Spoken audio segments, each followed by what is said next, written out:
Welcome back to my journey to pass the FTMO challenge using the Waka Waka trading bot. This is week 10 of that journey, and we're going to review week 10. So first thing, I am not a financial advisor. Okay, I have to say that. The lawyers say we're supposed to say that. I think the feds say we're supposed to say that. So I'm not a financial advisor. I'm not giving you financial advice. You do your own due diligence. You do your own research. Ask questions. I'm great with that. Put them in the comments down below if you want to ask a question. I do respond usually every couple of days. So another thing, this is for learning purposes. I hope that you can take this and learn from it, and you can see exactly what I'm doing and make it better. Are there faster ways to pass the FTMO challenge? Absolutely. Are there better ways to pass the FTMO challenge? I hope so, because this is really slow. But so far, we're not losing. And that's the key. So having said that, we're going to jump in. Oh, I want to do one other thing. Like, I do have a Telegram group, and you're more than welcome to join it. Please don't come in there and demand answers from people. People will answer if and when they want to. If you come in and ask the same question 2, 3, 4, 5 times and don't get an answer, well, just either wait. Well, if you do it 2, 3, 4, 5 times, I'm going to just kick you out. Let's just be honest. If you have a question, ask it. People will answer it when and if they get a chance. If nobody answers it, it's because they don't want to. And no one's required to answer your questions. So I feel like I have to say that because some people have jumped in and pretty much demanded answers from other members, and it's not the way that works. So get that behind. Let's move forward and see what we did this week. So we'll take a look at the server first. All right, so what we have up here, we have the server screen being shared, and what we'll see is we have 5 open trades. They are mostly on the New Zealand CAD chart here, and what we can see is that we have $5,264 in drawdown.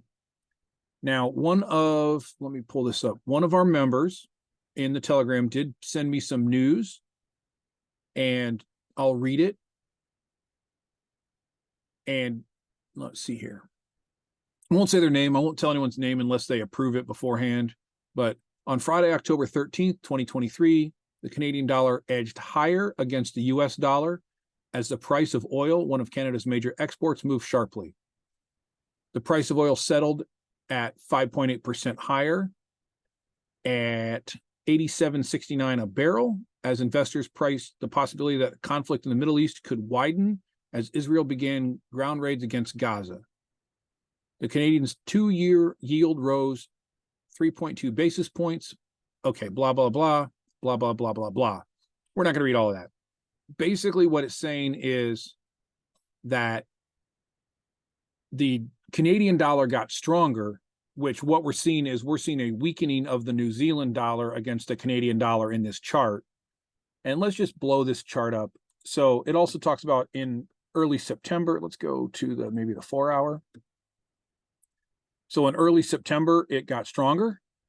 The Canadian dollar got stronger, which we see up and then down. And then we see it move up like this. And then we can see this big, sharp down movement. Guys, I know everyone gets on the Telegram chat and talks about it, and that's great. I love it. We still have some movement. Like this $5,200 in drawdown is about 2.5%. So 5,000 would be 2.5% of 200,000. We're allowed 5% in a day, 10% overall. So we didn't come close to daily, and we're only 1/4 of the way to the total drawdown to lose the count. So I'm not worried about that. There's a really good chance come next week, and there's no guarantees, obviously, but when you see a big sharp drawdown on news, there's a good chance that this will start to rebound some as things catch up. And you can see it all through the market. Even when you have this here, this big drop here, boom. That's a pretty decent, let's see here. It's a pretty decent drop right there. All right. So now let's look at this one here. Not even half of this bigger drop here, right? And then immediately this rebounded up and would have closed out any trades. Same here, big up, big down. That's what these mean revision pairs do. They come back and meet each other. and they do a lot of up and down, which is why it's good for this bot. So other than noticing that I had auto trading turned off when I rebooted this, which I've now corrected, this is ready to go, and I'm going to let this run. I have no worries that it's going to rebound some, and we'll pick up that take profit and make some money. What I have noticed is on days where there's more swings and more movement, we do make more money. So while we didn't make as much this week, we can see we ended a total balance of here 211,177. And next we're going to jump into the actual FTMO chart.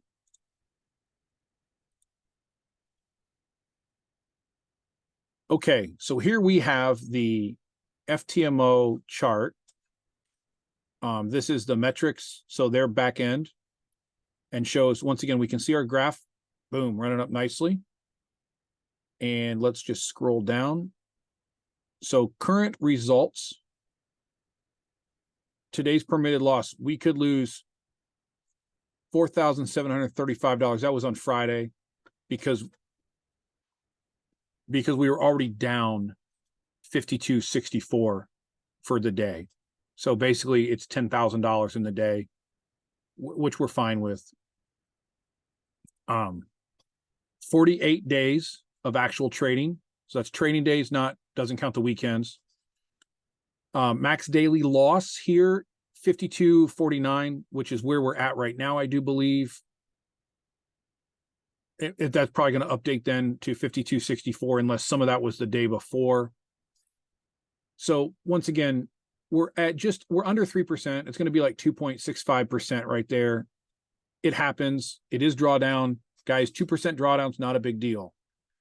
On some of the more aggressive bots that you can't run on these, 20 and 30% drawdown happens. They make more money, but you can't run them on these challenges. So we still only have closed $642 was the max loss we closed. Now this shows our profit target that we're back down to 5,913 because we've got this open trade. The reality is that we closed with a total closed profits are $11,117, and we've got the 5 open trades. So last week we ended with $10,192 in closed profits, and that means we closed for profit $925 this week, which is 0.46%. That puts us at 5.5%. So really we're right at knocking down on this mid-level about 0.5% a week on average. I was hoping for a little bit better than that once again. So, but we're right on track. We're still right on track, but halfway through. So we probably have 9 or 10 more weeks to pass this, unfortunately, but slow and steady wins the race. I know other guys have asked, could you bump it up and do more aggressive? Absolutely you could. However, if we were twice as aggressive right now, we would have been in $10,000. We would have hit our daily drawdown on the more aggressive settings. So once again, it's up to you what you want to do, but that is what it is. Okay, so lastly, we have the Myfxbook. And the reason I like to pull out Myfxbook is it does have slightly different charts and views. But you can see this is pretty big drawdown. We did hit a drawdown here, and it recovered. If we notice a few days later, so that was from the 25th of September to the 29th, it recovered. So this is October 11th. We started to see this drawdown here was maybe the 12th. And what we can see is this is still working on a daily 0.08%, a monthly of 2.32%, and we've got a 2.48% drawdown. And then I don't think anything's really changed. We've looked at this other, but just the duration, we still are getting the majority of the trades are closing between 1 and 2 days, and really just a few trades are carrying out longer. It does show our open trades, and this shows, so August, I don't know if I looked at this last time, but August I ran this at the low risk setting, 1.71%. And then September, we bumped it up to the next setting up, which is the mid risk, and it went to 2.71%.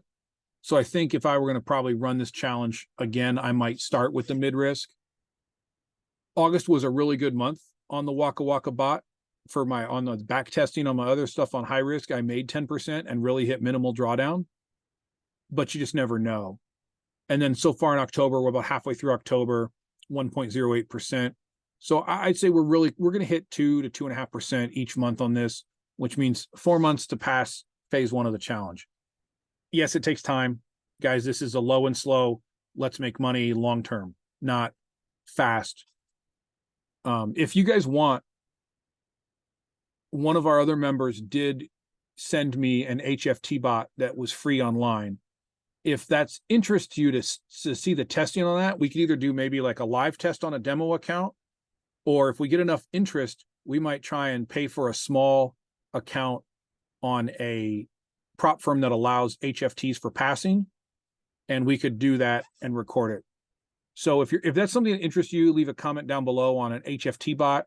I will ask that member if it's okay for me to share that bot with everybody. Actually, the bot's online, but his set file specifically, I don't see why it would be, but I always ask if someone wants to give me stuff that before I share their personal settings. So that will wrap up our week 10 review of passing the FTMO challenge with the Waka Waka trading bot. If you like what you see, do me a favor, hit the subscribe, hit the like button, leave a comment down below. That helps me with YouTube. It doesn't cost you anything. I am trying to monetize this channel, and the goal of monetizing this channel is to do a separate series on how much people can make by making YouTube channels. How can we make money at home with what we have at home? Obviously, you're watching this, you probably have a computer, you might be doing it on your phone, but all of those can record videos, post them on YouTube. So the question is, how long does it take, A, to get 1,000 followers? And then B, once we get that, how much does YouTube actually pay for my ads, or for the ads that run with it? So right now you see an ad at the beginning of this. I don't get paid for that. YouTube is making all of that money and I get nothing. So don't think just because you see ads on YouTube, I thought, oh, there's an ad, the person doing this must be making money. Not the case.